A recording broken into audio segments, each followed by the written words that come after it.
Hello everyone, if you're rejoining me then I welcome you, but if this is your first time hearing me, I urge you to hit that subscribe button, like button, etc. so me and you can stay in touch throughout the year. Now let's get right into it. Although first off, I would like to address all the people that are bound to get mad at me comparing Nioh to Dark Souls as if that's some kind of insult. What you have to ask yourself is if this game would have existed if Dark Souls had never existed in the first place. Alright, think about that. Think hard about it. And if you were to say that it would have existed, then I must ask you, just how much do you believe would have been changed in the overall game if Dark Souls mechanics had never been introduced into the world? Now you're starting to understand what I'm getting at. Even if it's not the same as Dark Souls, it still pays a slight tribute to it naturally, right? Just by existing in itself. I understand that Team Ninja has been doing games similar to this for a very long time now, but you cannot deny that Dark Souls holds some influence over this game easily. Also, another thing. All my footage is from the start of the very first level, so you don't need to worry about getting spoiled.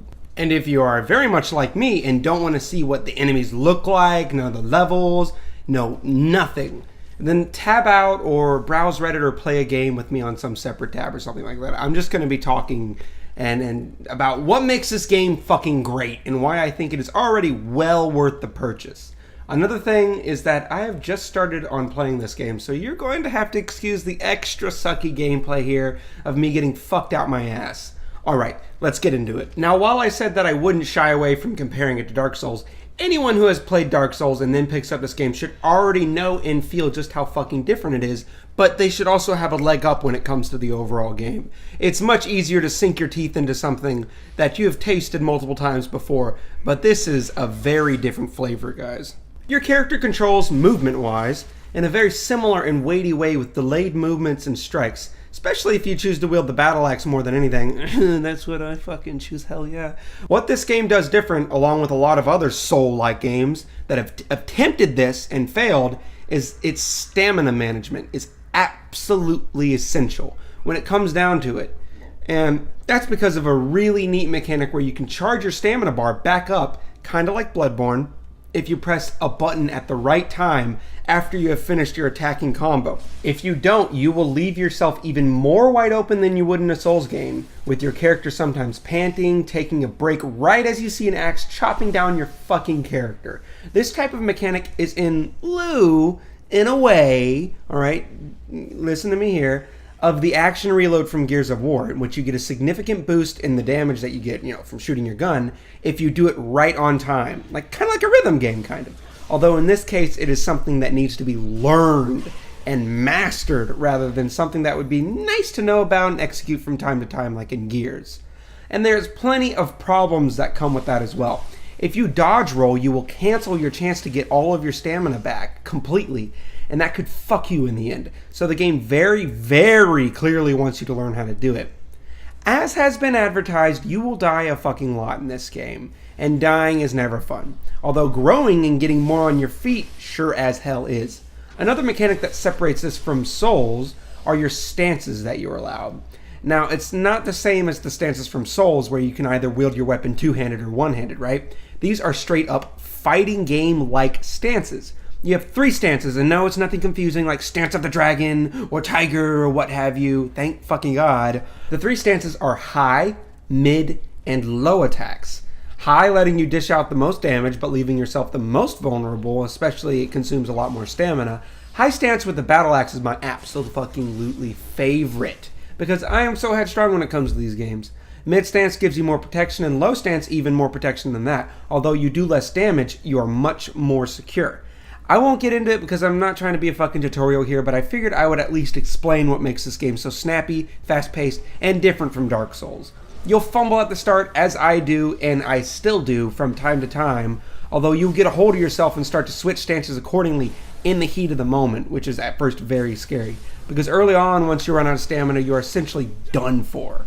Oh, also, I'm going to go ahead and throw in a little tip in here. When you are walking on top of roofs, stay away from the center of the fucking roof, unless you like falling through the roof and being ambushed early on. That's always fun for a couple seconds of adrenaline. I just figured I'd throw it out there because it kind of irked me a little early on. One thing that did irk me about the game is that you don't get to design your character at the start at all, ever. You don't get to name him or anything, and okay. One kind of odd thing about the game is that you play as a real person in real life, as in, well, they've been dead for a while, but they used to be very much alive, and well, this is what he is supposed to look like, and here's a new updated version, as you can see on the screen, the gameplay. Beautiful, isn't he? Team Ninja bringing back old figures like some sort of Assassin's Creed game. Well, I hope you're okay with fairly dorky fucking plots, because this one reeks of it. Honestly, I kind of welcome it. I'm glad they didn't go for dark fantasy and make everything all doom and gloom. This woman gets raped and murdered. This guy goes hollow. Your best friend is actually a murderer. It's just a simple, fun plot meant to get you from place A to B. I am just fine with that. Another thing. The level design in this game is also goddamn magnificent. Although there is something you should probably know, and it's that this is a lot less of an open world from Dark Souls rather than an open sandbox level. Yeah, it goes more off levels. Kind of like an old Hitman PS2 game, right? In fact, I would wager and say that this whole game feels a lot like a much, much, much better version of a PS2 game called Tenchu. Naturally, there are huge differences. It just reminds me of it is all. And another thing that has to be commended, especially after playing Battlefield 1 and Hitman on PS4, the load times are pretty fucking good. If you die, or if you're loading up the game, you don't need to worry about a load time for more than 3 seconds. You don't have to wait 3 fucking minutes or something like that, like in the other games.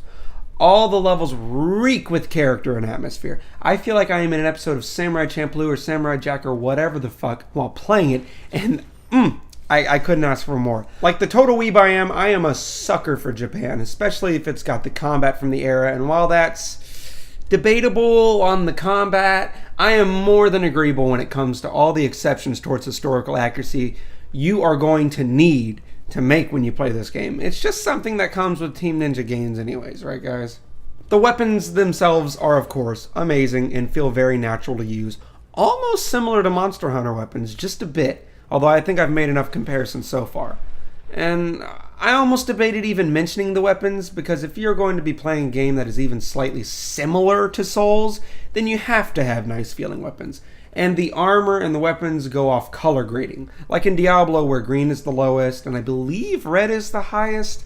Another thing that I am completely fine with, I like the color grading, that's neat. This game strikes me as a lot more arcade-like than Dark Souls as well, in the way that it handles. Well, with the different and easy to switch in between stances and the way that you can recharge your stamina bar in a heartbeat if you react appropriately. It's just neat. I'm fine with it. I'm perfectly fine with it. Totally worth $60. Alright guys, I know this was a bit jumbled, but I absolutely had to get it out there that this game, if you're into games like this, like Souls, don't crucify me, is totally worth your time. And I'm completely fine with getting a Souls-like game per year as well, like this. If they maintain quality like this, I'm fine with it. And I'm having a lot of fun playing it as well. Alright guys, well I hope you guys have a good day and peace out. Have a nice one.